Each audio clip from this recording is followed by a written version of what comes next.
ಅದ್ಯಾಕ್ ಗುರು ನಿಮ್ ಹುಡುಗಿ ಯಾವಾಗ್ಲೂ ಪದೇ ಪದೇ ಬರ್ತಾನೆ ಇರ್ತಾಳಪ್ಪ.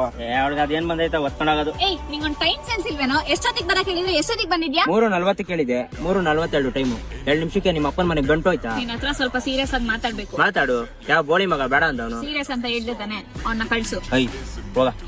ನಿನ್ ಜೊತೆ ಬಂದಿದ್ದಕ್ಕೆ ಚೇಪ್ ನೋಡ್ದಂಗ ಆಯ್ತು ಬಿಡ್ ಈ ನಾನು. ರಿಲೇಶನ್ಶಿಪ್ ಎಲ್ಲ ವರ್ಕೌಟ್ ಆಗ್ತಾ ಇಲ್ಲ. ನಿನ್ ಜೊತೆ ಇದ್ದಿದ್ದು ಸಾಕಾಗೋಗಿದೆ. ಬ್ರೇಕಪ್ ಅಯ್ಯೋ ಬ್ರೇಕಪ್ ತಾನೆ ಮಾಡ್ಕೋ. ನನ್ ಚಾಟಕ್ಕೆ ಏನಾಗ್ಬೇಕು? ಇದೇ ಫೈನಲ್ ತಾನೆ. ನಿನ್ ಕಡೆಯಿಂದ ಆಗ್ಲಿ, ನಿನ್ ಚಪ್ರಿ ಫ್ರೆಂಡ್ಸ್ ಕಡೆಯಿಂದ ಆಗ್ಲಿ, ಇನ್ಮೇಲೆ ನನಗೆ ಫೋನ್ ಬರ್ಬಾರ್ದು. 3 ದಿನ ನೀನ್ ತೋರ್ಸೋ ಲಾಯಲ್ಟಿಗೆ 30 ವರ್ಷ ನಿನ್ ಜೊತೆಗಿರ್ತೀನಿ ಅಂತ ಕನ್ಸ್ಕಾಣ್ಬೇಕಾ?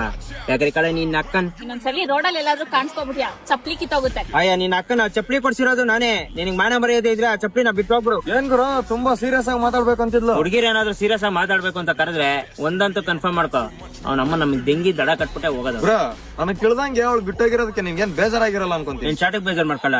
ಅವಳಿಲ್ಲ ಅಂದ್ರೆ ಇನ್ನೊಬ್ಳು, ಪಂಚಲಿಂಗೇಶ್ವರ ಇಲ್ಲ ಅಂದ್ರೆ ಉದಯರಂಗ, ಅಷ್ಟೇ. ಅದು ನಿಜನೇ ಗುರು.